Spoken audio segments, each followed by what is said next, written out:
Pasaka na kivuli cha Pasaka. Pasaka na kivuli cha Pasaka. Au ili mtu aweze kuelewa, sitamka hivyo, sema kuna Pasaka. Kuna Pasaka Na kivuli cha Pasaka. Na kivuli cha Pasaka. Aha. Sasa watu wengi, walio wengi wameshikilia kivuli cha Pasaka, hawajashika Pasaka yenye. Twende pamoja, nifuatilie napoendelea kufundisha. Narudia.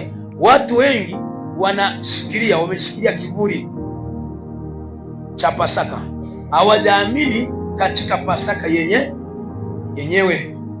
Muda wangu ni mdogo sana, nataka watu niwachione mapema nyumbani, lakini na mambo mengi ambayo ningefungulia sehemu hii, bali Roho Mtakatifu ni muombe anisaidie kufundisha kitu hiki. Haleluya. Tunaposema kivuli, haleluya, kama nilivyokuambia mapema kwamba wale wachawi na waganga wanaweka kitu ambacho ni kivuli. Kwa hiyo kuna kanisa halisi lenyewe natural, na kuna kanisa kivuli. Kwa hiyo kile kivuli cha kanisa ambacho kiko kuzimu, kinachosimama badala yako, kinaweza kufanya mambo mengi ya kukuasili wewe. Haleluya. Wanafanya mambo mengi ya kukuasili wewe mabaya, lakini kwa kivuli. Lakini kuna mtu natural, mtu mwenyewe usika, ambaye ni wewe. Unapotaka kufanya jambo fulani, alifanyika kwa sababu walishaweka kivuli cha mwanamume pale, walishaweka pale kivuli cha kanisa jingine kule kuzimu. Wanafanya vitu, mawakala wapo wanaofanikiwa badala ya wewe kufanikiwa. Bwana Yesu asifiwe sana. Angalia sasa kitabu cha Wakolosai sura ya 2. Kuna mtu ameshapata hapo? Wakolosai sura ya 2 mstari wa 17. Mstari wa 17 ninasoma. Napenda kuwasikia sana, Mungu akupe neema kubwa katika kuamini. Anasema mstari wa 17, anasema mambo hayo ni kivuli cha mambo yajayo, bali mwili ni wa Kristo. Hebu wote rudia, sema mambo hayo ni kivuli cha mambo yajayo, bali mwili pekee ni mwili wa Kristo. Bwana Yesu asifiwe sana. Hapa tunachomaanisha au tunajifunza eneo hili, anamaanisha nini? Kwamba kuna vitu vimesimama kama kivuli. Haleluya. Kwa hiyo wengi wameshika Pasaka ya kivuli, wameacha Pasaka yenyewe halisi, hawaamini katika roho habari ya Pasaka yenyewe, ila wanajua Pasaka sikukuu kula nyama, Pasaka sikukuu kuvaa nguo, Pasaka sikukuu kufanya vitu kadha wa kadha. Haleluya, kufanya sherehe. Lakini hayo yote ambayo wanakuwa wanafanya ni kivuli cha Pasaka, sio Pasaka yenyewe. Haleluya. Pasaka yenyewe ni mwili wa Kristo. Haleluya. Narudia, Pasaka yenyewe ni mwili wa nani? Ni mwili wa Kristo. Lakini kabla ya mwili wa Kristo, kabla Yesu hajawepo, palikuwepo Pasaka. Haleluya. Palikuwepo Pasaka tokea nyuma.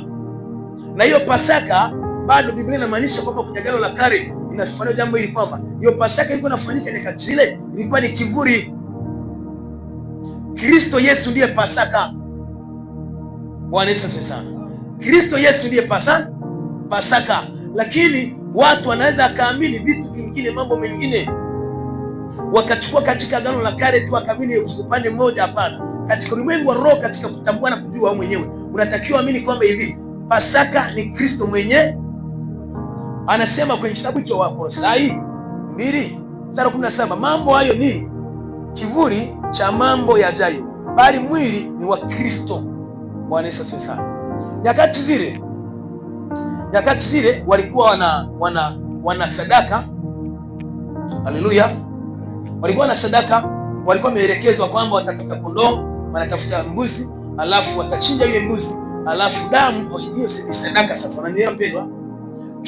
Katika kila nyumba ya kila mtu anatakiwa alielekezwa, ili aweze kukombolewa, ili aweze kunusurishwa na mabaya. Ndio sio vizuri. Mtu yeyote anapoamini sadaka tu bila kuamini Kristo amepotea. Sadaka ni kivuli cha Kristo. Unanielewa? Kwa sadaka tunaweza tukatoa. Haleluya. Yoyote sadaka, shukrani za yote tunatoa. Sadaka tunaweza kuzitoa. Lakini sadaka tunazitoa, usiwe na kiburi juu ya sadaka. Usijivune juu ya sadaka. Kitu cha kwanza, fikiria na kuwaza, je, ninamwamini Kristo? Kwa hiyo kabla hujatoa sadaka au unakwenda kutoa sadaka, umeleka sadaka zozote zile, yaani mkuu wa sadaka ni Yesu Kristo. Sadaka nkuu, sadaka kubwa ya thamani ya maana ni Yesu Kristo. Kwa hiyo mtu yeyote anaposimama na sadaka yako akashindwa kutambua na kujua Yesu pekee ndiyo wa thamani na wa maana, amepotea. Haleluya. Kwa hiyo mtu wa thamani, kitu cha thamani unachotakiwa kuanza nacho ni imani, kusadiki, kukiri, kuelewa, ufahamu. Katika sehemu ya sadaka ya kwanza ni nani? Ni Yesu Kristo. Haleluya. Sasa tuna sadaka tunazitoa siku ya Pasaka. Watu wanapewa bahasha zao. Haleluya. Kama ulivyokuja nayo, kama ulivyokuja na sadaka yako, sadaka letu la sadaka awe Pasaka ni Yesu Kristo. Kwa hiyo Yesu Kristo, ili mambo yake yaende sawa vizuri sana, yao vizuri, ionekane kweli umeshiki Pasaka, unatakiwa kumwamini Yesu Kristo na kumtambua kwanza rohoni kwamba Yesu alipigwa, aliuawa, alizikwa, siku ya tatu akafufuka. Sasa leo tunakumbuka Pasaka. Haleluya. Katika ulimwengu wa moyo, kwenye imani, anza na sadaka ambayo ni Yesu Kristo. Amini hivyo. Yanipaswa kwenda ibadani, yanipaswa kuacha dhambi, yanipaswa kubadilika, yanipaswa kujitakasa, yanipaswa kufanya toba. Kabla ya vitu vyote, fikiria habari ya toba, omba rehema, jiungamanishe na sadaka ambayo ni nani? Ni Yesu Kristo. Sasa unapobeba ile sadaka yako ya Pasaka, ukaenda nayo ibarikiwe, ukaenda nayo kuombewa, shukrani kanisani, siku ya Pasaka walibeba sadaka, walifanya kile, okay, huko sawa, lakini ni vizuri, sawa, lakini kitu cha kwanza muhimu, bila kupotea, usije ukazama ukajivuna kwa sadaka ulionayo. Hapana, jivune kwamba ninaye Yesu Kristo, kuponywa kwao. Haleluya. Sasa kwa hiyo wale Israeli wakapewa agizo moja kwamba ili msipigwe, ili msipate majeraha, ili msiangamizwe, kuna pigo linatakiwa kuja. Sasa ili mnusurishwe, inawapasa kila mtu kuwa na sadaka. Bwana Yesu asifiwe sana. Tena kila sadaka au kila mtu katika nyumba ile walitoa sadaka zao sawa sawa na mtu. Nyumba kama ina watu 5 walitakiwa kutoa sadaka ya mbuzi kondoo 5. Kuna kitu nakielewa mpaka hapo? Haleluya. Sasa Yesu Kristo akaja kusimama yeye mwenyewe kuwa sadaka hii moja. Lakini sadaka zetu tulizonazo sisi leo ni ndogo sana, haziwezi kukizi, haziwezi kufanya chochote. Sadaka yako haiwezi kukomboa, haiwezi kukuponya, bali Yesu Kristo mkombozi, kwa mamlaka na damu yake imwagika, yeye kama sadaka anakwenda kutoa katika kale ka sadaka kadogo ukafanya kawe na mamlaka na uwezo. Hii kilicho nachokiona, tetemeko na tikisiko mpaka wanaondoka chini. Pepo wanapiga kelele, majina yakimbia, vifungo vinawachia watu kwa sababu ya ile sadaka. Sadaka ni ndogo sana, haiwezi kupigana ufalme wa giza. Haleluya. Narudia, sadaka yoyote, dhabihu yoyote ile, matoleo yote yanayokuwa yanatoa hayawezi kuondoa dhambi. Haleluya.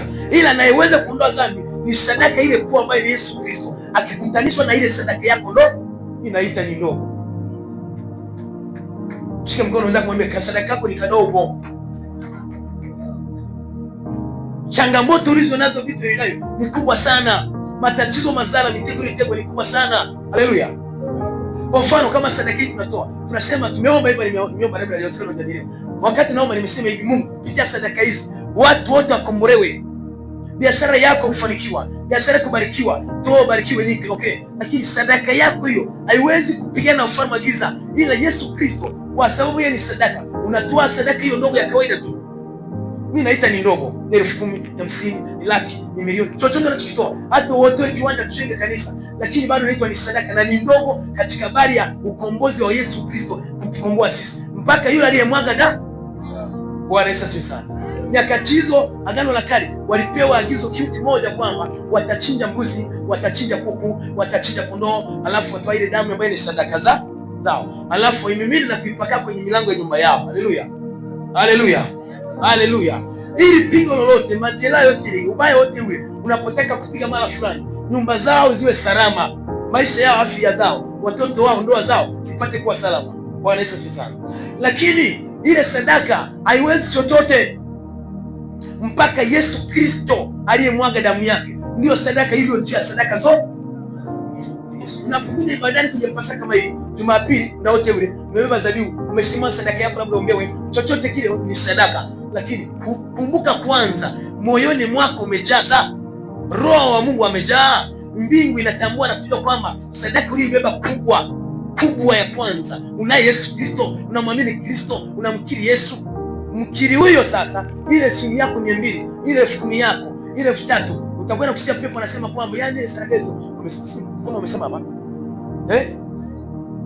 sasa ukifuatilia ndio hivyo, mtu atapasi kueleza hapo kwa sadaka ni ndogo sana, utakuta ni buku.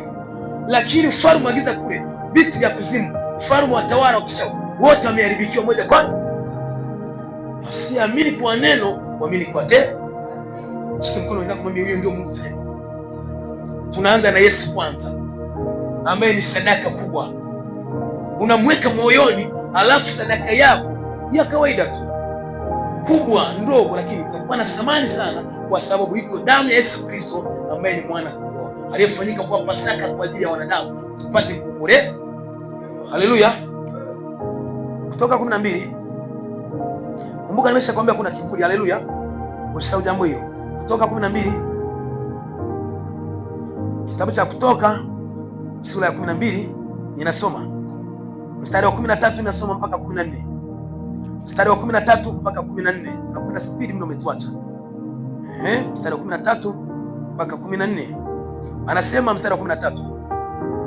Umepata Kutoka ngapi hapo? 12.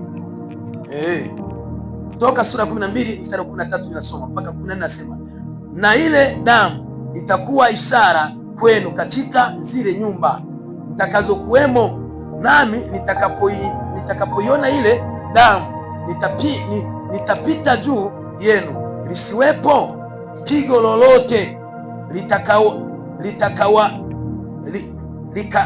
likaharibu nitakapoipiga nchi ya Misri. 14.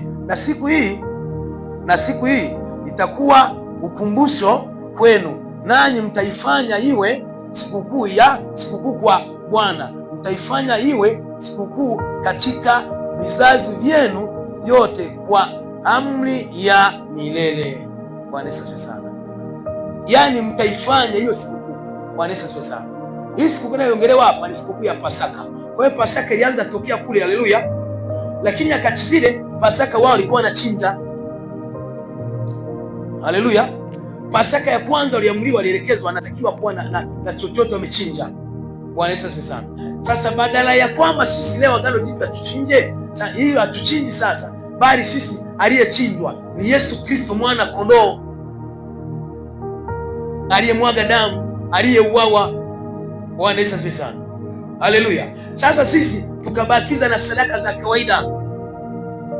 Nimeona kuna mtu alikuwa amebeba matunda, ni sadaka. Haleluya. Tukabakiza sadaka za kawaida. Yesu Kristo ni sadaka ya kuchinjwa. Alichinjwa, alinyongwa, alichoma mkuki, alitolewa damu. Sasa ile habari za kuchinja kule vikafutika, bali tukapewa au tukaelekezwa tunatoa sadaka za kawaida. Haleluya. Sasa kila sadaka unayoitoa inakuungamanisha na Mungu na kupatanisha na Mungu. Sadaka ya watu hawa iliwaungamanisha na nguvu ya Mungu. Sasa pigo, majeraha, mabaya yote yale, kombola kija kumpata familia mtu haimpati, kwa sababu maneno ya Mungu hata kwenye Agano Jipya anasema kwamba sadaka ya mtu ilipo na ndivyo nafsi yake au maisha yake atakapokuwa. Kwa ufupi, nafanya hivyo ili sote. Haleluya. Sasa nyumba za wale Waisraeli waliofuata ile agizo kama ilikuwa sadaka ya namna hiyo, wakachinja, wakapaka kwenye milango yao. Sasa ndio ikaitwa sikukuu ya Pasaka. Anasema hii sikukuu ya Pasaka itakuwa ni ukumbusho kwenu na kwa uzao wenu, kwamba ni siku ya kukombolewa,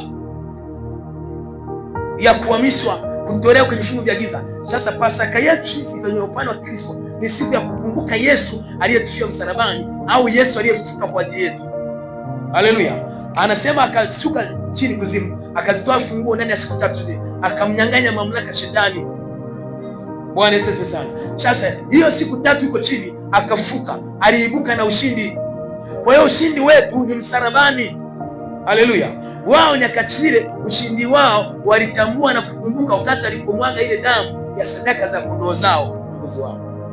Hapo ndo tunainenea sadaka yetu. Wakati mwingine tunaomba kwa ajili ya sadaka hiyo, tunatamka kuna namna tunavyofanya kwa namna hii, lakini imani kwanza, uumbaji wa imani moyoni, sadaka imebeba ya nini? Bwana Yesu sana. Lakini unaweza kukuta katikati ya kundi hili wanakuwa wengine na naumu, mbona na babasa, mbona nasema sio sadaka. Yaani kwa kweli mimi huyo mtu sasa ile pigo lazima nikupate, kwa sababu Pasaka hiyo imeharibika. Naongea na mtu. Lazima tutambue maana ya Pasaka ni nini, ujio wa Kristo au kufa kwake, ufufuko kwake. Lakini Pasaka kama ya leo ni sherehe, ni ukumbusho, ni sikukuu ya kukumbuka kukombolewa kwetu, kuokolewa kwetu, kunusurishwa kwetu. Bwana Yesu asifiwe sana. Basi mshike mwenzako, mwambie usijivune juu ya sadaka yako, bora jivune kwa sababu umeokoka. Usije ukasema na sadaka yako, pastor ameona na 2,000, mchungaji ameona na 3, ameona shilingi 10,000, amezitazama nilizozibeba, akitazama akiandika kwenye daftari yangu, wakiandika kwenye kitabu cha zaka, wakinitazama atakubali. Kitu cha kwanza, mbingu inatakiwa ikukubali kwamba umeibeba ile milioni, 100,000, 50,000, 20,000, umeibeba, lakini ulichoanza nacho ni sadaka, kwamba unamwamini Kristo aliyekubariki. Tunaweza tukachukua kwenye Pasaka hii, tukachukua ulevi, ukahaba na vitu vingine, uzinzi, uasherati, tukamwasi Mungu siku ya Pasaka. Basi moja kwa moja umeharibu Pasaka yako, umeacha Pasaka yenyewe, ukatoa kivuli. Haleluya. Mtu mwingine anaweza kawa na bahasha yake nene, usema bahasha nene, piga kelele, sema pochi nene, akabeba pochi na sema kweli utanikubali, wakifunga ile bahasha yangu watangalia 30 mle ndani. Usijivune kwa 30 hiyo, ila jivune kwamba nimefika siku ya Pasaka na Mwokozi wangu na ikumbuka siku ya leo alimwaga damu, alichinjwa, alikubali kufa, akanyongwa, akazikwa, akainuka, akainuliwa, mimi nikapata kuokolewa. Pesa si kitu, ni ndogo sana, uviambatanishe vidogo kwenye upande wa sadaka ile mbele kuu. Makofi kwa Yesu, makofi kwa Yesu tena.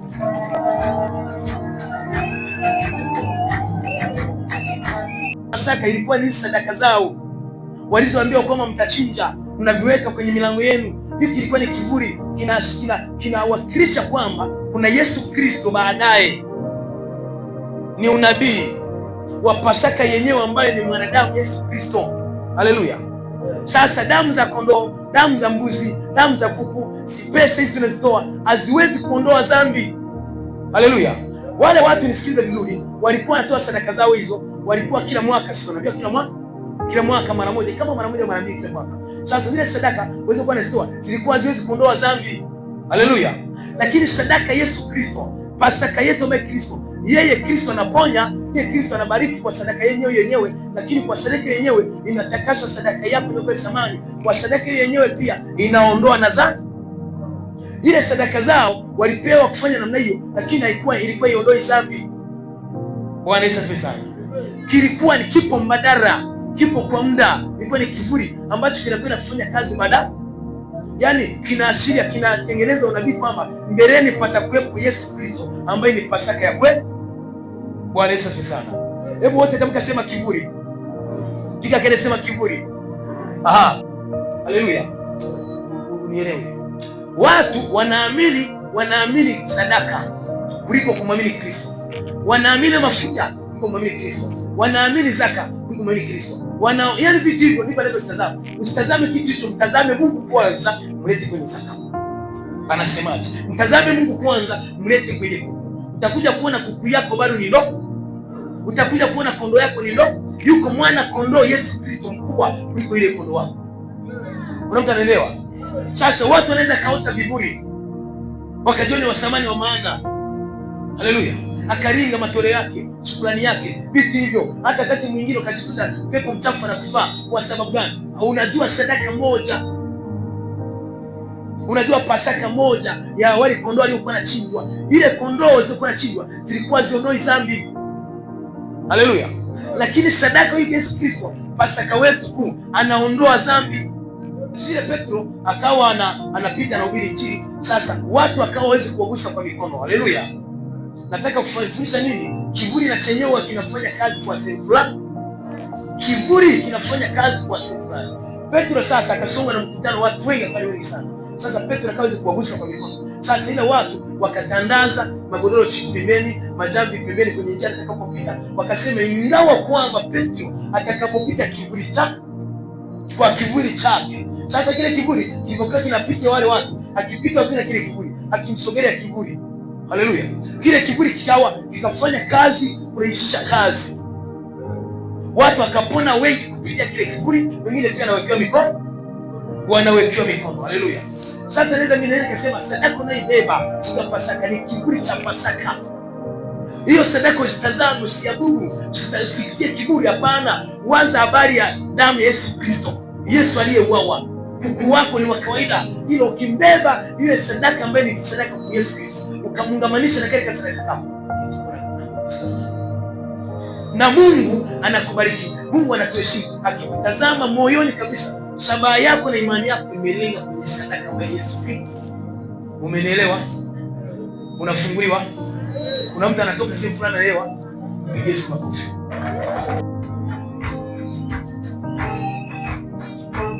Sasa ile kiburi hakiwezi kufanya kazi, bali ni Yesu afanyie kazi ndani ya kile kiburi.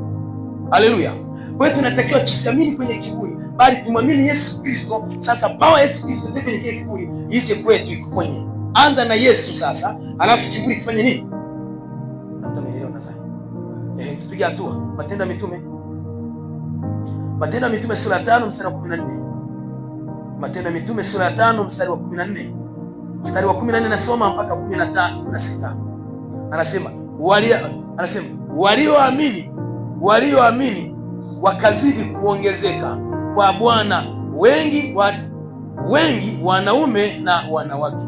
Walioamini walizidi kufanya nini? Kuongezeka, wakawa ni wengi. Petro sasa alipoweza kuwekea watu mikono, ikawa hawezi tena, maana wanaoamini wazidi kufanya nini? Kuongezeka. Sasa wakawa wafikiwa asubuhi mpaka jioni, wanaofikiwa kuweka mikono ni wachache sana. Sasa wao wakaamini Yesu Kristo aliye ndani ya Petro, kwamba aliye ndani ya Kristo, tunaamini maneno yake Petro, tunaamini agizo la Yesu Kristo, tunampokea yeye huyo. Sasa kwa vile tumempokea hivyo, kiburi chake Petro kitakapotukusa, hapo ndipo kiburi kinafanya kazi. Kwa hiyo mtu inapata picha, anaweza kabeba sadaka zake, usimsaidie, saidia yake isifanye chochote kile mpaka umwamini nani? Anza na sadaka kuu ambaye ni Yesu Kristo, ambaye ni Pasaka yetu. Anasema mstari wa 10 ngapi tunaanzia? 14. Ni 14:15. Waliomwamini wakazidi kuongezeka kwa Bwana, wengi wanaume na wanawake. 15 anasema hata ikawa katika njia kuu hutoa nje wagonjwa na kuwaweka juu ya majivu, juu ya majamvi na magodoro, ili Petro akija, angawa kivuli chake kimwangukie mmoja wapo. 16 mwisho anasema nayo makutano ya watu wa miji iliyoko kando kando ya Yerusalemu wakakutana, wakileta wagonjwa na nao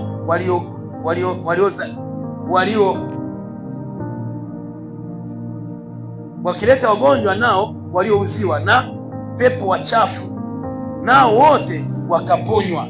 Waliponywa na mikono na kiburi. Na mtu yuko sana hivi. Nauliza, waliponywa na mikono na kiburi?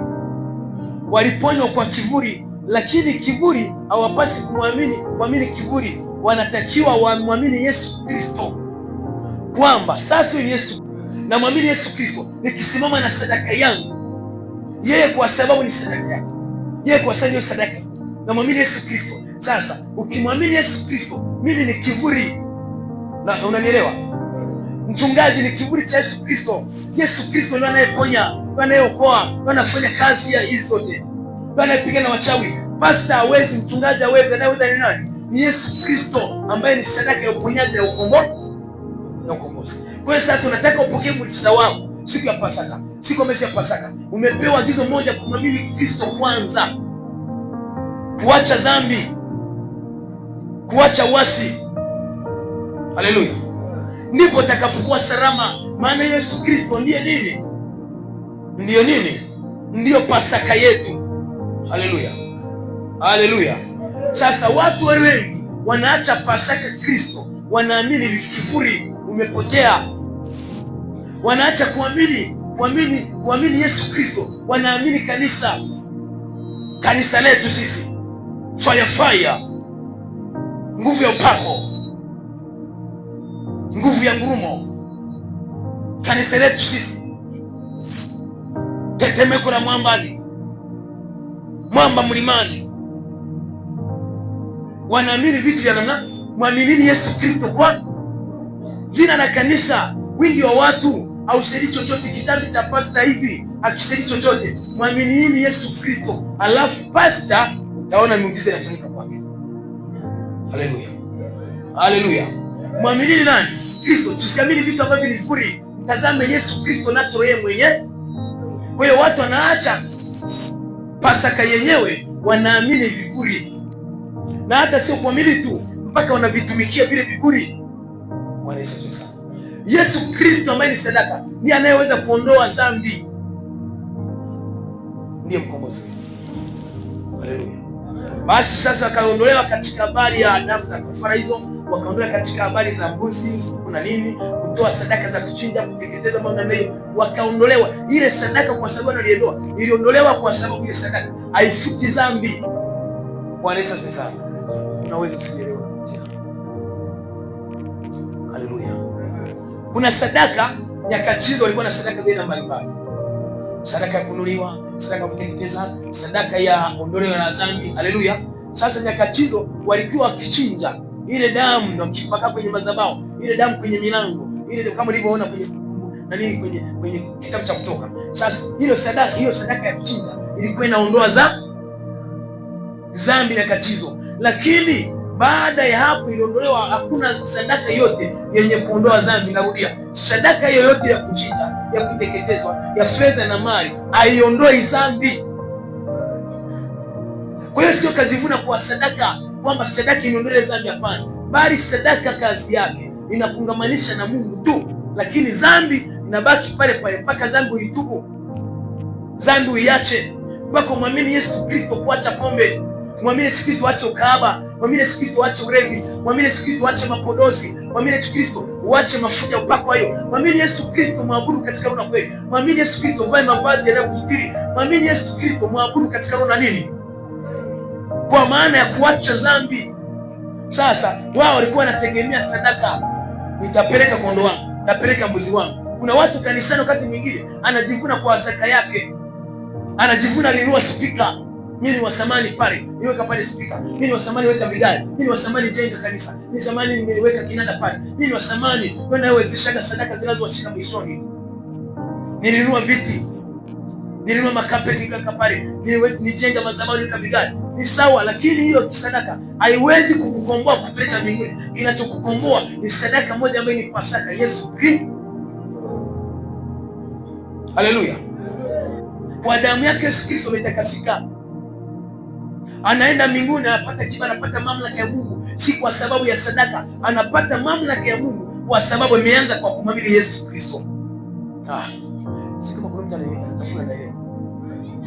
Unaweza ukawa na power, unaweza ukawa na mamlaka, unaweza ukawa umeendesha biashara yako, unaweza ukawa umeendesha mambo yako vizuri, umefanikiwa kwa sababu unajitoa. Kama nimenunua gari ni sawa, lakini huwezi kununua gari kwa kujitoa. Huwezi kupata upako wa mbinguni, huwezi kupata mafuta ya kiroho kwa sababu ya sadaka. Unapata mafuta ya kiroho kwa sababu umeanza na Yesu Kristo, alafu ukatoa sadaka. Yule aliyetoa sadaka yake alianza na sadaka ambayo ni Yesu Kristo, kwa kumwamini yeye. Haleluya, haleluya. Kwa hiyo ukitoa sadaka yako kwa kumwamini Kristo kwanza, ipokee sadaka hiyo, ikubali sadaka ambayo ni Pasaka, ambayo ni Yesu Kristo. Alinifia, aliniokoa, ndio yeye huyo. Ukatazame unatakiwa utoaji wako ukaeje. Haleluya. Unaweza mtu akawa na kanisa kubwa, ana watu wengi, lakini akawa ana kibali mbele za Mungu. Haleluya. Lakini mwingine akawa na kanisa la kawaida, ana kibali mbele za nani? Bwana Yesu asifiwe sana. Anaweza akawa na magari na majumba, anaweza akawa na cheo, lakini hana power ya mamlaka ya Mungu. Anaweza akawa amesoma madigrii, ameenda kwenye chuo cha Biblia, amesomea theolojia, mambo mengi, lakini hana uwezo, hana udhihirisho wa Roho Mtakatifu, hana nguvu ya Mungu. Kwa sababu gani? Degree haikusaidii chochote. Theolojia, chuo cha Biblia, chuo cha uchungaji akisaidii chochote. Kinachotakiwa cha kwanza ni kukubali kwamba Yesu anaelekeza, anataka nifanye nini. Habari ya theolojia yako ije baadaye, madigiri yako ije baadaye, vyuo vyako vije baadaye, ndipo vitaleta majina au vitaleta impact. Unaweza ukawa na jina la Yesu, sema kwa jina la Yesu toka pepo. Unahitaji jina la Yesu lakini sema matunda. Kwa sababu gani? Unataja jina la Yesu tu. Anza kumwamini, fuata nyayo zake, fuata maagizo yake, acha dhambi, ishi maisha matakatifu, alafu ile jina ukitaja litazama matunda. Makofi kwa Yesu na vigeregere. Niyaone makofi kwa mama, kwa baba.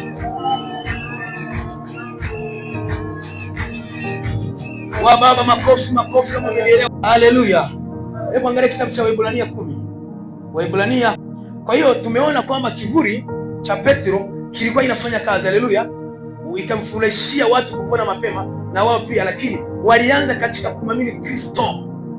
Walikiri, walikubali, ndipo kivuli kile kilete majibu. Haleluya. Sasa usinitazame mimi, usiniamini mimi, bali muamini Yesu Kristo aliyenituma. Mimi siwezi chochote. Kwa hiyo kuna watu anaweza apoteze muujiza wao asifanikiwe kwa sababu yeye anamtazama mchungaji, akili zake yamemwacha Yesu Kristo. Kwa hiyo akielekezwa jambo, akikemewa, akionywa, hayuko tayari kufuata, maana nitazame mimi mwanadamu. Lakini kama unitazame mimi ni kivuli, ukamtazame Yesu, ukamsikia Yesu, maagizo yake, utamtii ndani kwa ndani, utaacha dhambi, utamwogopa Mungu. Kuna watu wamwogopi Mungu, wanaogopa kivuli ambacho ni wachungaji. Muogopeni nani? Muogopeni Mungu mwenye uwezo wa kuua mwili pamoja na roho, kisha akatuangamiza jehanamu ya moto. Bwana Yesu asifiwe sana. Sasa kama haoni mchungaji, kama haoni mlokole, basi anasema hawanijui chochote kile, nimejificha, hawajanielewa. Haleluya. Lakini ungemtii Yesu Kristo, yaani umweke ndani ya moyo wako kwanza. Pasaka Yesu Kristo iingie ndani ya moyo kwanza, ije kwenye vitu vingine vya kawaida. Haleluya. Mungu akujalie kuelewa.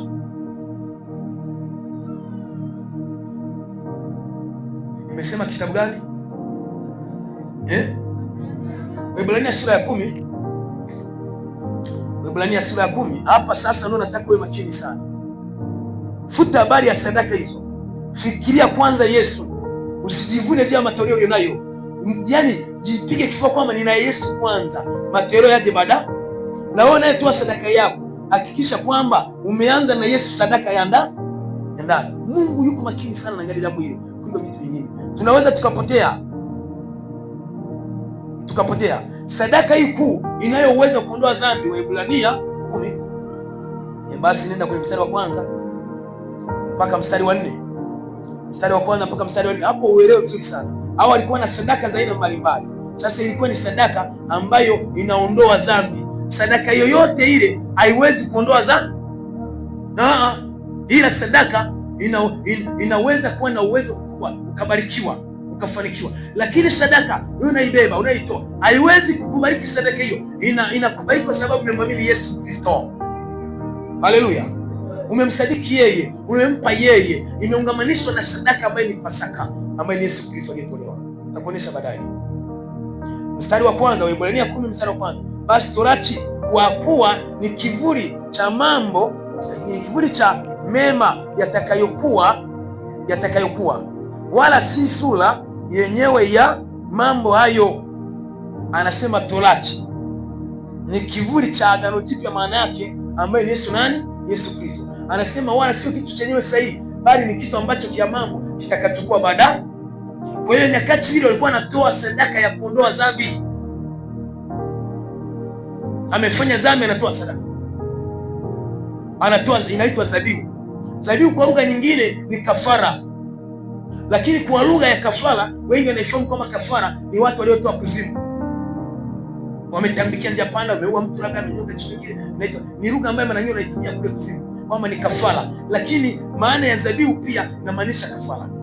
Sasa wale walikuwa wanatoa kafara au sadaka za kuteketezwa kwa ajili ya kuondoa dhambi yao. Akaletwa Yesu Kristo, huyo ndiye anayeondoa dhambi yetu, ambaye ndiyo Pasaka kuu. Bwana Yesu asifiwe. Haleluya.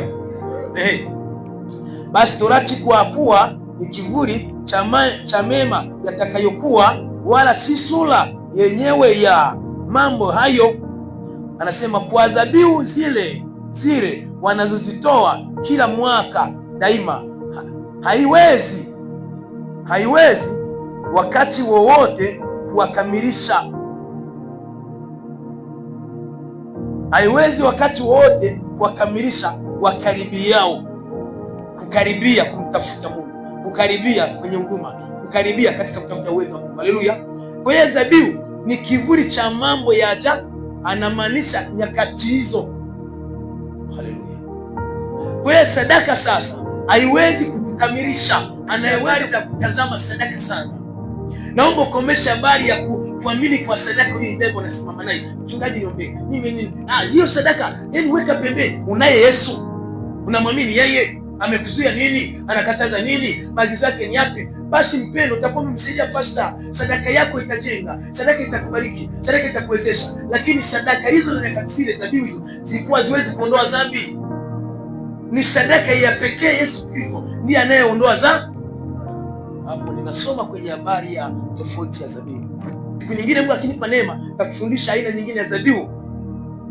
Palikuwepo dhabihu ya uponyaji, dhabihu ya kufanya nini, dhabihu ya mambo mengi. Sasa hapa naongelea dhabihu ya kuondoa dhambi. Sikiliza. Mstari ngapi nasoma tena? Anasema haiwezi kuwasaidia kuwakamilisha, haiwezi wakati wowote kuwakamilisha wakaribi yao. Haiwezi. Anayetukamilisha ni damu ya Yesu Kristo. Naongea na mtu. Haleluya. Hiyo sadaka kuu ina boost, inainua, inasaidia sadaka yako ikuinue, ufanye biashara upanuke, uongezeke tena, uwe na miradi na nini, mambo namna hiyo. Lakini ondoa Yesu, sadaka yako itoe, inapotelea kabisa. Mungu akusaidie kuyatoa hiyo. Anza na Yesu kwa mstari wa pili. Anasema kama ndivyo je, dhabihu azingekoma kutolewa, kwa maana waabuduo wakiisha kusafishwa mara moja wasingelijiona tena kuwa na dhabihu. Bwana Yesu asifiwe sana. Hapa kuna Kiswahili kigumu. Roho wa Mungu amekufundisha. Unaweza kupotea hapo ukapata. Anasema la, basi dhabihu hizi kama ni hivyo zingekoma. Haleluya. Lakini dhabihu ilitoka katika mfumo wa uwezo kusamehe dhambi. Haiondoi dhambi. Dhabihu haikukamilishi, labda mpaka dhabihu ambayo ni Yesu Kristo ndio inayoweza kusimama ikakusamehe dhambi yako. Nafundisha nini? Usishike sadaka zote zile ukasema walimwaga damu kwenye kuta na mimi namwaga. Hapana, damu imeshamwagika kwenye Yesu Kristo. Lakini nasema kama ni hivyo basi dhabihu zisingekomesha, zikaondolewa. Hazikuondolewa dhabihu, lakini dhabihu yoyote anayesema ni dhabihu ya kunisamehe dhambi, dhabihu nipe kibali kwa Mungu, dhabihu ni yani hata nikiba, hata nikizini, nina sadaka yangu. Hapana, sadaka haikusaidii chochote. Ni sadaka moja mpaka uinamie, uisudie, umwamini Yesu Kristo au mwokozi wa maisha yako, uache dhambi, ufuate maelekezo na mwongozo, vinginevyo nabaki vile vile. Bwana Yesu asifiwe sana. Mimi kama ni hivyo naanza kujitoa, kama ni hivyo najitoa, nielewi zaka yangu inampandisha, zaka yangu imewezesha kanisa. Unafanya kazi bure kwa kuchukua zaka yako, umejirani mwenyewe, umefanya dhambi, unaenda jehanamu. Lakini pia kwa kutoa zaka yako umeitoa kwa sababu umemwamini Yesu Kristo. Asiyemwamini Yesu Kristo, asiyemwogopa Yesu Kristo atajivuna juu ya sadaka yako. Usijivune juu ya chochote ambacho umekibeba juu ya Pasaka. Jivune kwamba Bwana, namshukuru Mungu, Bwana mimi nina Yesu, nimemwamini Kristo, nimeokoka, ninatambua maana ya Pasaka ambayo ni Yesu Kristo. Pasaka ni sikukuu ya ukumbusho wa kuokolewa kwako, ukumbusho wa Yesu Kristo kufuka kwake, kwa kupigwa kwake sisi tumepona. Basi tuwasherekea sherehe ya Pasaka. Haleluya. Kwa sababu gani? Alichinjwa kwa ajili yetu. Yeye ndiye, ndio maana Yesu anaitwa mwana kondoo. Nyakati hizo Waisraeli Agano la Kale walikuwa wanatoa kondoo za kuchinja. Sasa anaitwa mwana kondoo. Tena maandiko yanasema mwana kondoo asiye na mawaa. Sio kondoo wa kawaida yule. Hebu tumalize mstari wetu. Kitabu gani? Anasema kwa maana ndivyo je, anasema kama ndivyo je, dhabihu azingekoma kutolewa, kwa maana waabuduo wakiisha kusafishwa mara moja wasingeliona tena kuwa na dhambi. Basi na maana haikuwa iondoi dhambi, walikuwa wanaondoa dhambi. Mstari wa 3, lakini katika dhabihu hizo liko kumbukumbu la dhambi kila mwaka. Bwana Yesu asifiwe sana. Dhabihu zile pamoja na kuzitoa, bado kumbukumbu ya dhambi ilikuwa inabaki. Lakini kwa Yesu, unapomwamini Yesu Kristo, dhambi inafutika moja kwa moja, na anasema nitazifuta, wala dhambi zako hazitakumbukwa kabisa moja kwa. Bwana Yesu sana. Lakini katika dhabihu hizo liko kumbukumbu la dhambi kila mwaka. Mstari wa 4, maana anasema haiwezekani damu ya mafahali na mbuzi kuondoa dhambi. Kuondoa nini? Kuondoa nini? Hii ilikuwa ni damu au ni sadaka, ni dhabihu ya kuondoa dhambi. Leo hatuna sadaka yote ya dhabihu ni nini? Haiondoi dhambi. Kinachoondoa dhambi ni damu ya nani? Ni kumwamini nani? Labda tuna dhabihu zile za kawaida ya kuondoa dhambi. Pana, huwezi kupata chochote. Wewe dhambi zako zinakaa.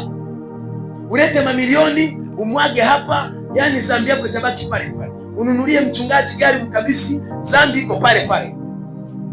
Haleluya.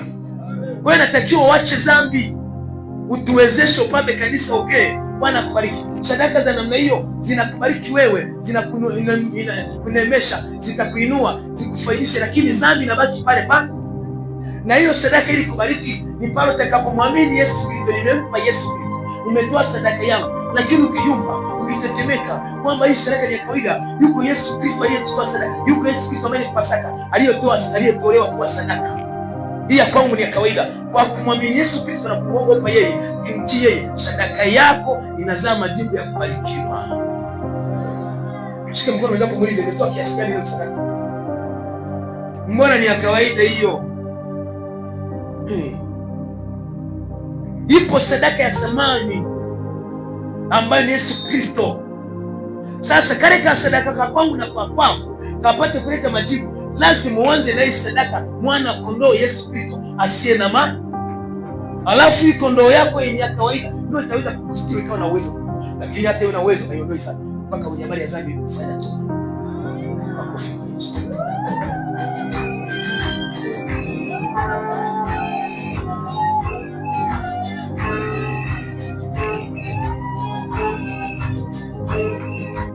Haleluya. Subiri nimalize.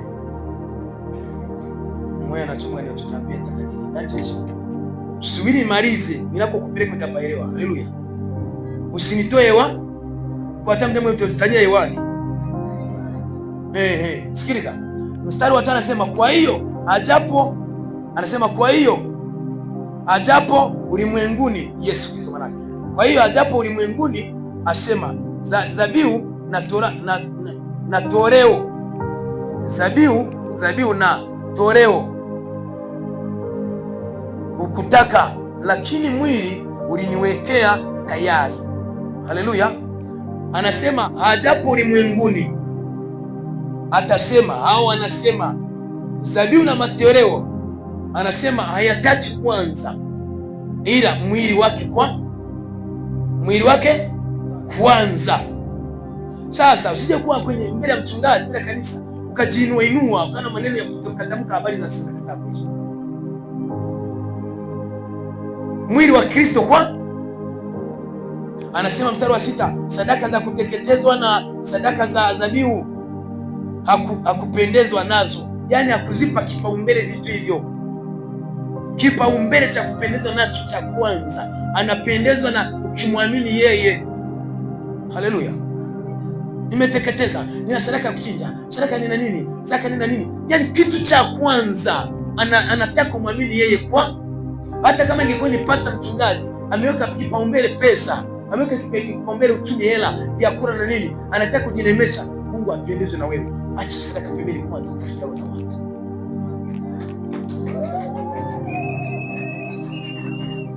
Haleluya. Tuko mstari wa ngapi?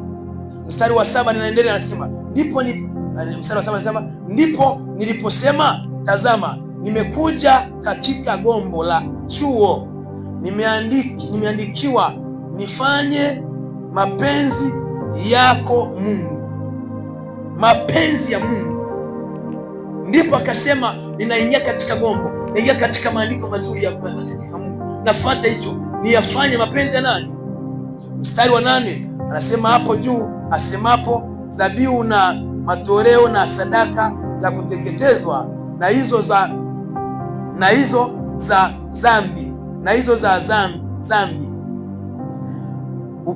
ukuzitaka, wala ukupendezwa nazo, zitolewazo kama ilivyoamriwa Torati, kama ilivyoamriwa Torati. Mstari wa 9, ndipo aliposema, tazama nimekuja niyafanye mapenzi yako.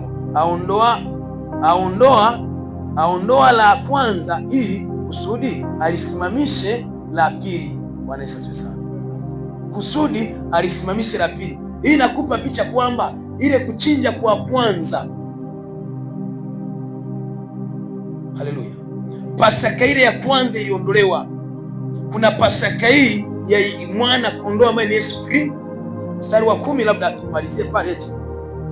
Anasema katika mapenzi hayo mmepata utakaso kwa kutolewa mwili wa Yesu Kristo mara moja tu, kwa kutolewa mwili. Kwa hiyo mwili wa Kristo ndio sadaka kuu. Bwana Yesu sana. Basi dhabihu, sadaka zote tunazotoa, tunatoa sadaka, lakini sio katika habari ya kumwaga damu, katika kufikiri damu itanisaidia. Hapana, sadaka ni Yesu Kristo.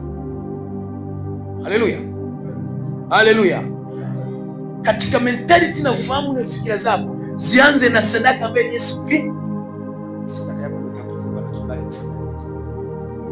Haleluya, haleluya, haleluya. Mungu akupe neema ya kufunuliwa, kuundua jambo hili linakaaje na tunataka kufanya gani. Bwana Yesu asifiwe sana. Luka 22, Luka 22 ni kuonesha Pasaka sasa ambayo ni yenyewe sahihi. Luka 22. Bwana Yesu asifiwe sana. Luka 20 ngapi? Barikiwe wewe ambaye tunakwenda wote tunajifunza. Mungu akubariki sana. Kuna watu tuko nao mtandaoni, huyu anasema mchungaji, tuko pamoja Pasaka. Sikuachi, nasikia kwenye koni. Bwana akubariki sana. Endelea tumalize wote. Aha. Luka 22 sawa? Luka 22. Luka 22. Luka 22 labda tuanzie mstari wa 7. Nitasoma mpaka mstari wa, tutaenda pamoja karibia mpaka 20 huko. Ila usiwahi kumaliza, twende pamoja nifafanue upate kuelewa. Luka 22 sawa? Mstari wa ngapi nimesema? Wa 7 naanzia nitakwenda mpaka mstari wa 20. Haya maneno kama hauna mtu kufafanulia utapitia. Yapitia, lakini kubwa sikiliza anachokufundisha. Anasema hivi, mstari wa 7 anasema, ikafika siku ya mikate isiyotiwa chachu ambayo ilipasa kuchinjwa. Ilipasa kuchinja nini? Hebu mstari wa 7 tusome wote pamoja. Moja, mbili, tatu, twende.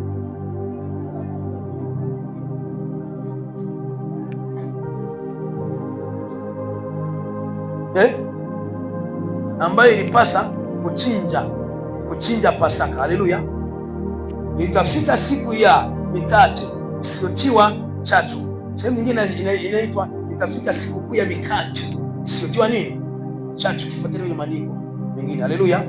Sasa hii siku kuu ya mikate isiyotiwa chachu tutakuonesha baadaye. Bwana Yesu asifiwe sana.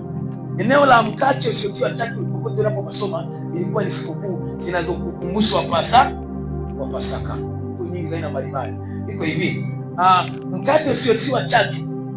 Mkate usiotiwa chachu unawakilisha chachu ni kuoza. Chachu ni dhambi. Chachu ni uasi. Haleluya. Sasa walipokuwa wanafika kwenye siku ya Pasaka ambayo ni ya kuchinja na mikate isiyotiwa chachu, walikuwa natakiwa mkate wanaokwenda kutumia usio umetiwa chachu. Ilikuwa ni kivuli. Haleluya. Haleluya. Kwa hiyo mkate ilikuwa ni kivuli kinachowakilisha mtu asile mkate uliotiwa chachu kwenye sikukuu ya Pasaka. Kwa sababu Pasaka hiyo hainatakiwa isiwe ni chachu, ni dhambi. Chachu ni uasi. Chachu ni uovu. Chachu ni kitu kile ambacho ni uasi. Haleluya.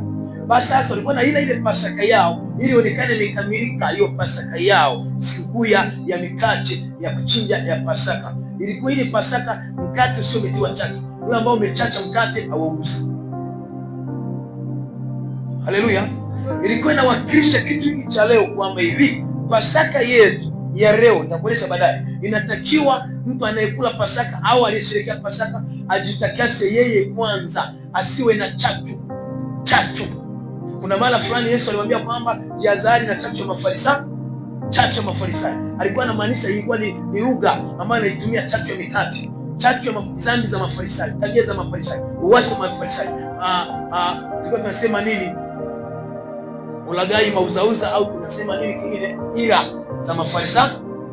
Kwa hiyo sasa, kama mtu angekula ile Pasaka kwa mikate iliyotiwa chachu, iliyo na chachu, basi anakuwa ameharibu Pasaka yake. Ilikuwa mikate hiyo ni kivuli cha jambo linalokuja baadaye, ambaye Yesu Kristo ni mkate wa uzima, ambaye Yesu Kristo ni mwili wa Kristo ambao hauna chachu. Kwa sababu gani? Yeye Yesu Kristo mkate yeye wa uzima, hauna maua, hauna chachu ambayo ni za. Kwa hiyo ilikuwa inapelekea kwamba kwa kula mikate ambayo sio na chachu, huko mbeleni sasa itakuja kushiriki meza ya Bwana au Pasaka ambayo ni mwili wa Kristo, ambaye Yesu Kristo hana chachu, hana uovu, hana za. Kitabu gani tumesoma? Tunza maneno hayo, ukikosa hapo utafuata YouTube kwa gharama. Anasema ikafika siku ya mikate isiyotiwa chachu, ambayo ilimpasa kuchinja Pasaka. Wakati yuko pamoja nao sasa, yeye hajafanyika kuwa Pasaka. Ile uzuri, hajawa Pasaka kuu, hajawa sadaka ya Pasaka, hajawa Pasaka yenyewe sahihi. Ilimlazimu na yeye kupita katika habari za kuchinja au kula mikate ile isiyotiwa chachu kwa kivuli cha yeye anayekuja baadaye, au anakwenda kuwa kufanyika Pasaka baadaye.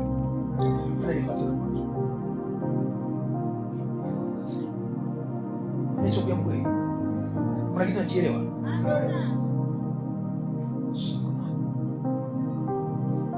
Nilienda sehemu moja nikakuta wanashusha kreti za soda kwenye kiwanda cha soda. Haleluya! Yaani mtu anashika soda anarusha zimejaa maji na ni nzito, ila wao wanajua stamina, wako makini mna kurusha, anapokea inakwenda mpaka ni gari mpaka kwenye matransit. Sasa na neno ndivyo linavyotupiwa, mtu akipoteza ile kreti ya soda inanuka. Kwa hiyo ukiacha hapa gap, wewe sio tumeanzia wakili, kama umeanza na mimi unakwenda kumaliza na mimi hapa, potee kreti yote ya soda. Tuko pamoja bado? Tuendelee. Sasa yule mkate wa chachu au kuchinja, Yesu Kristo na yeye kuna Pasaka alizokula nao akachinja, na kama alivyokuwa akichinja. Kwa sababu gani? Hajafika Golgotha kuchinjwa yeye kuhitimisha, kubatilisha au kuharibu kile cha kuchinja. Halo. Mikate isiyotiwa chachu ambayo ilimpasa kuchinja Pasaka. Ilimpasa. Hebu tuseme ilimpasa Yesu kuchinja. Rudi asema Yesu ilimpasa kuchinja na yeye, kwa sababu alikuwa hajachinjwa yeye. Alikuwa hajafanywa Pasaka. Bado kulikuwepo Pasaka ya Wayahudi ya siku zote ya kwao. Utaelewa sababu hapo. Sasa jamaa mmoja hapa Jangii anasimama, anasemaje?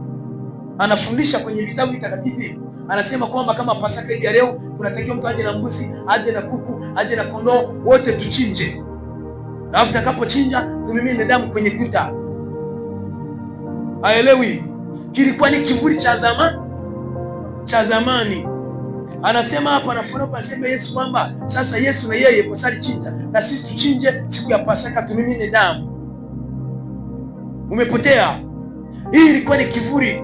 Anafanya hivi Yesu kwa sababu yeye hajachinjwa, hajaenda kuwa Pasaka yetu. Akishakuwa Pasaka yetu, ili jambo aliendelee tena. Tunafanya Pasaka kawaida, tunasherehekea, tunaimba, tunacheza, tunafanya, ila tunajitahidi kuwa tusiwe na chachu, tunajilinda na dhambi. Alafu tunabeba sadaka zetu za kawaida kumshukuru Mungu, kujipongeza, kutenda sadaka za shukrani basi zetu, lakini sio kwamba unabeba sadaka ya shukrani aidha mbuzi au kuku, chochote bata unasema tunachinja. Alifanya hivi, hajafanywa Pasaka. Lakini sisi wa leo, jamaa yetu Pasaka yetu ambaye ni Yesu, nani? Yesu Kristo kaishachinjwa. Kuna mtu anaelewa? Hao watu wanakuja, anaweza kaja mpaka huko, Lakini pia hata kama hajaja, wewe kama mtendakazi, mwanafunzi wa Yesu, mtumishi, kuhani, mtumishi wa Mungu, unatakiwa hayo ajue, uwe nayo kwenye knowledge, uwe nayo kwenye kichwa, uelewe namna unarushaji hizo nadiri.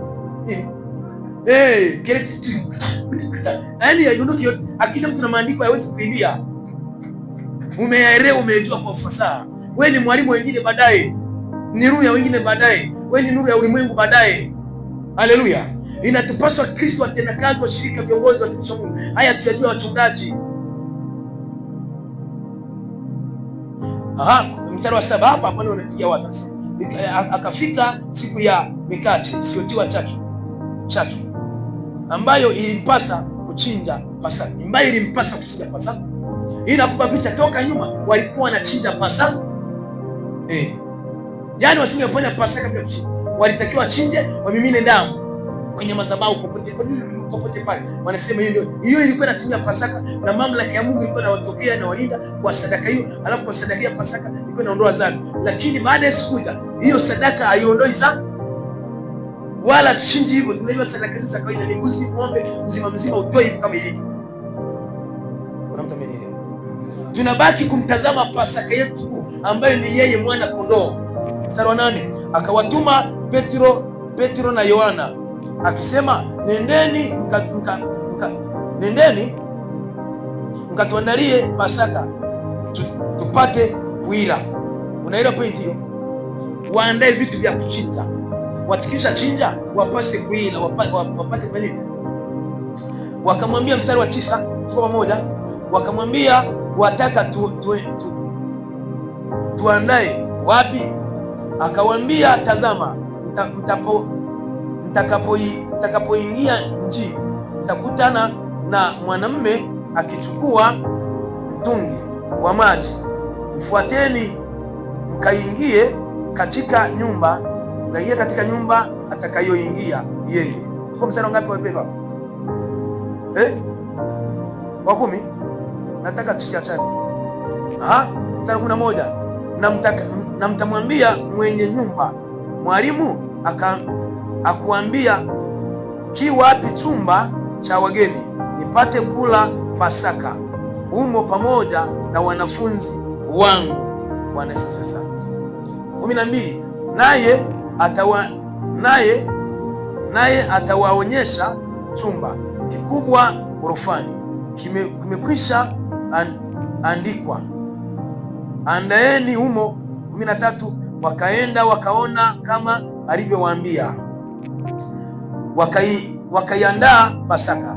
Hata saa ilipofika, aliketi chakulani, yeye na wale mitume pamoja naye. Bwana asifiwe sana. Unisikiliza hapo na kumaliza. Tuko tunamaliza hapo. Mstari wa 15 anasema, akawaambia, nimetamani sana kuila Pasaka hii pamoja nanyi kabla ya kuteswa kwangu. Bwana asifiwe sana. Haleluya. Nyuma walikuwa na Pasaka za aina mbalimbali za hiyo, lakini nasema katika Pasaka zote nimetamani kuila Pasaka hii. Wote tukasema Pasaka hii. Kwa sauti sema Pasaka hii pamoja nanyi. Kwa hiyo jamaa huyu akaketi pamoja nao, ile mfumo wao Pasaka za kawaida, wakala, wakachinja, akachinja nao, akatazama. Baadaye alileta kitu ambacho ni original, kwa sababu toka nyuma mnafanyaga hivi, nami natamani kula pamoja nanyi chakula. Hebu tule kwanza. Wakala, nini kichoendelea? Lakini kumbuka hapa alimwambia nini? Akasema hivi, lakini yanipasa kufa kabla sijaondolewa. Nataka nione mnavyofanya, nataka tushiki pamoja Pasaka hii sisi wote. Baadaye nitakuonesha alipovunja hicho kitu, akaleta kitu kingine kipya. Baadaye songe mbele, usinitoe hewani, tuwe pamoja. 16 anasema, kwa maana nawaambia ya kwamba siri tena hata itakapotimizwa katika ufalme wa Mungu. Akasema hiyo Pasaka niliyokula na nyinyi ya namna hii. Haleluya. Yani ya kuchinja hii ya namna hii, yani tulifanya namna hii, yani ni ya mwisho. Siri tena pamoja nanyi tena, vianze vikunze mpaka nitakapokuwa nimeingia katika ufalme wa nani? Yani haitonikuta nyingine namna hii. Sikiliza mstari 17, akapokea Haleluya. Hapo wana vyakula vyao na nyama zao. Jamaa anakwenda kuleta kitu kingine ambayo ndio hii hapa Pasaka. Pasaka ni mwili wa Kristo.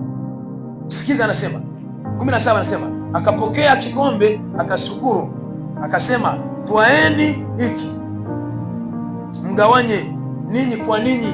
18, maana anasema maana nawaambia ya kwamba tangu sasa sinywi mazao ya mzabibu hata ufalme wa Mungu utakapokuja. Mstari wa 19, haleluya. Akatwaa mkate, akashukuru, akaumega, akawapa, akisema huu ndio mwili wangu unaotolewa kwa ajili yenu, fanyeni hivi kwa ukumbusho wangu. Pasaka ile ya kuchinja aliposema kwenye Kumbukumbu la Torati, kwenye Kutoka ile kwamba itakuwa ni ukumbusho milele, hiyo imeondolewa, pakaja hii ambaye ni meza ya Bwana. Unanipata mpendwa? Waliposhiriki ile Pasaka yao ya kawaida, haleluya, wakamaliza hapo siku yenyewe, akasema ngoja niletee nyingine. Akatoa kikombe, haleluya, akabariki kwenye divai, haleluya, ikawa damu yake. Akautoa mkate, akaumega, akasema hivi, huu ndio mwili wa. Haleluya, haleluya, haleluya. Unavyosukuma unanielewa bila shaka. Kwa hiyo neno la Mungu limekaa namna kama unavyoona, unasogeza kile tapita hapa, inapita hapa mpaka kwenda kwenye kwechi yenye walio pamoja. Kama mbona uzuri walio pamoja na mimi, ubarikiwe sana. Sasa jamani, ndivyo anavyosukuma namna hiyo kiti yake, anawapeleka kuwatoa kwenye habari ya Pasaka ya kuchinja na mikate hiyo ya tatu na nini, anawaleta bama wanamaliza kula. Haleluya. Yesu aliamisi Bwana mwingine. Makofi kwa Yesu. Haleluya. Haleluya. Sasa nini? Akashiriki nao ile Pasaka yao, sawa, akaisoma, akaichora, akamaliza, akasema yani, akaleta mkate, akaleta kikombe, akabariki, akamega, akasema huu ndio mwili wangu. Kwa maana gani? Hamtakula tena vipasaka vya nyama vya kuchinja vya kumwaga damu. Hii ni damu yangu inayotolewa kwa ajili yenu. Iko mstari ngapi hapo tunasoma? 19, akatoa mkate, akashukuru, akaumega, akawapa, akisema huu ndio mwili wangu unaotolewa kwa ajili yenu, fanyeni hivi kwa ukumbusho wangu. Mstari wa 20, kikombe nacho vivyo hivyo baada ya kula, akisema kikombe hiki ni agano jipya katika damu yangu inayomwagika kwa ajili yenu. Ina maana jamaa akamwaga damu, kauawa. Zile sadaka zao za kafara za kuna nini zilikuwa zinamwagwa, zinachinjwa kwa ajili yao, kuwakomboa, haleluya, kuondoa dhambi yao. Sasa nasema hii ndio mwili wangu na damu yangu inayochinjwa na kumwagwa kwa ajili yenu. Si Pasaka tena za mbuzi na vingine. Haleluya. Kwa hiyo tukichinja kuku wetu, mbuzi wetu huko ni nyumbani, sherehe zetu ni sherehe tu, ni burudani. Lakini kanisani, Bwana Yesu asifiwe sana, hata ingekuwa ni nyumbani, hicho kitu hakifanyiki kwamba eti ni agano la kale fanye hivi kwa ajili ya Pasaka. Hapana. Unanielewa? Pasaka yetu ni nani? Ni nani? Pasaka yetu anaondoa dhambi, lakini zile dhambi, zile sadaka za zamani hizo haziondoi dhambi. Yeye huyu anaondoa, akatengeneza mkate wake, akaubariki, akausimamisha badala ya mwili wake. Na huu mkate, haleluya, ilikuwa ni kivuli bado, kama unavyoenda kujifunza, ni kivuli cha kuashiria kwenda kutupeleka kwamba anakwenda kuchinjwa, anaenda kumwaga damu, na kwa ajili yake sisi tunakwenda kupona. Aliacha siku hiyo, amebatilisha habari ya Pasaka hizo za kuchinja. Unanielewa? Akaziondoa siku hiyo, ndio kwa ishara hii, tendo hili tungesema kachinjwa mwili wake, kwa tendo hili akamwaga damu, akaacha amewarisha mwili wake na kuonyesha mwili wake.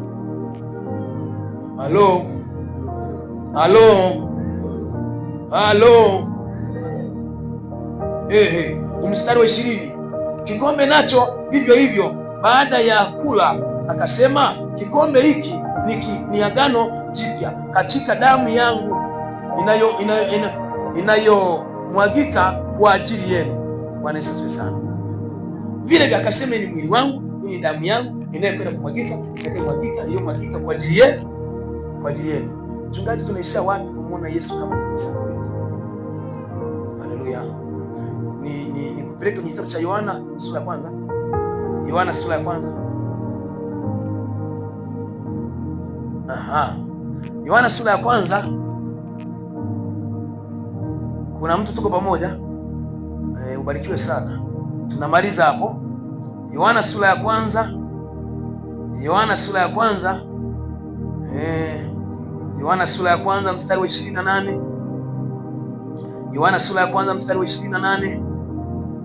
Kwa hiyo anachokiongea nini hapa? Mstari wa 28.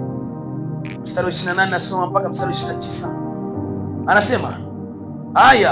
Anasema hayo yalifanyika huko Bethania, ng'ambo ya Yordani, alikokuweko Yohana akibatiza. Bwana Yesu asifiwe. Alikokuweko Yohana akibatiza. Mstari 29. Siku ya pili yake amwona Yesu anakuja kwake, akasema, tazama mwana kondoo. Wote sema, tazama mwana kondoo. Ngoja nikushuhudia kwanza. Bwana Yesu asifiwe. Katika ulimwengu wa roho, Yohana yeye kwa sababu alikuwa ni rohoni na ana connection na mbingu, anajua maneno ya Mungu, alitambua na kujua. Hapa maandiko yanasema kwamba kamuona mwana kondoo huyo anakuja. Bwana Yesu asifiwe. Kwa hiyo Yesu, kondoo zile zilikuwa ni kiburi cha Yesu anakuja baada. Na Yesu alipokuja ndio wakamtambua na kumuita mwana kondoo asiye na nini. Lakini hizi kondoo na nini vyote zina mawaa. Yeye huyo hana dhambi. Yeye ana unajisi wote ule. Sasa ilitakiwa Yesu Kristo ndiye asimame kama kafara ya ulimwengu au sadaka ya kuteketezwa au kuchinjwa. Akamuona na kumjua, tazama mwana kondoo, mwana wa Mungu, kondoo asiye na mawaa.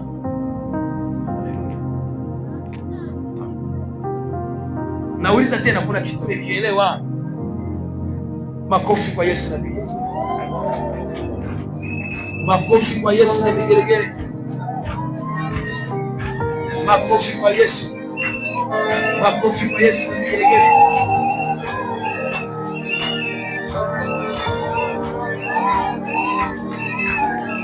Katika jina la Yesu. Bii yake. Haleluya. Bii yake. Tumeona alipomaliza kule ile Pasaka yao ya kawaida ya kuchinja na mikate ya chachu, sawa? Sio ya chachu. Haleluya.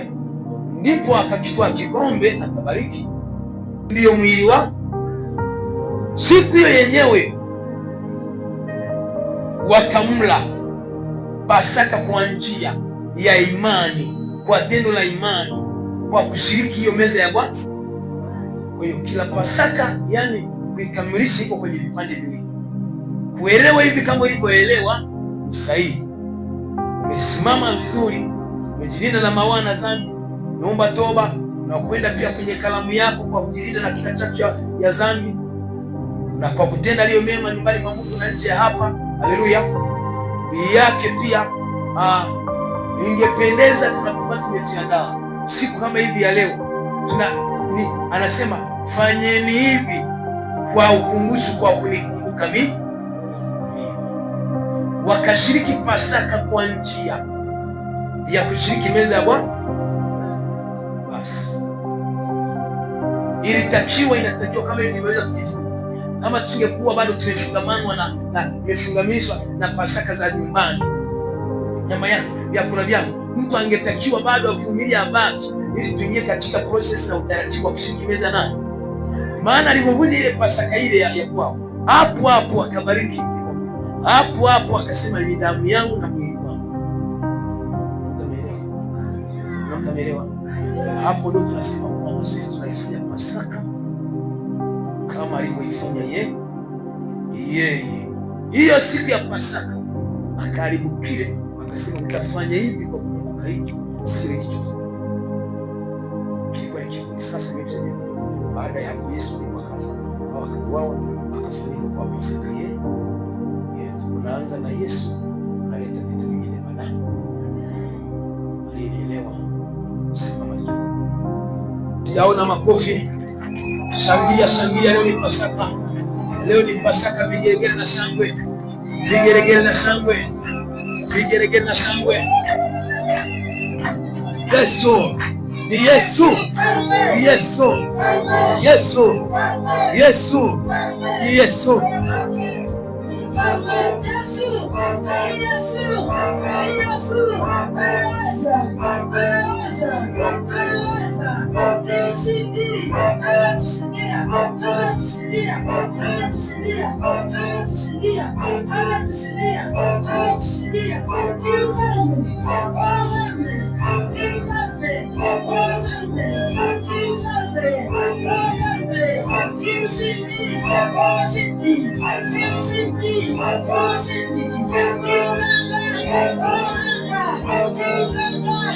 Katika jina la Yesu, weka mikono yako juu nikubariki. Weka mikono yako niombe ninapofunga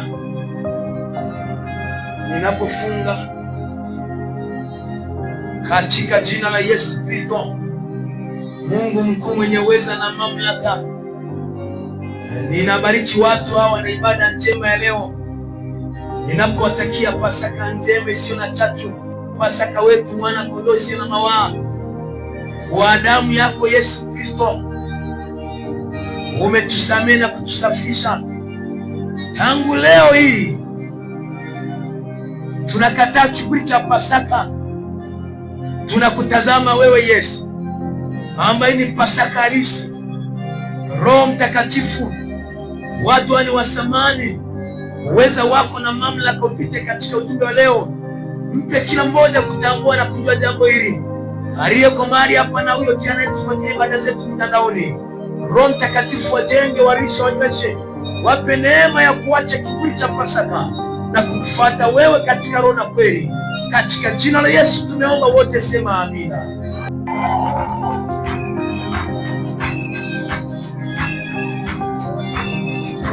Katika jina la Yesu. Nambia tuimbe na Pasaka. Ongera na Pasaka. Mkono wenzako.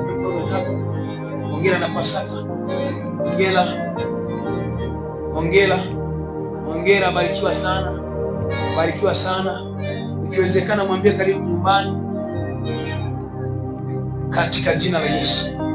Tumemaliza hivi. Nisikilize. Kuna mwongozo mwingine.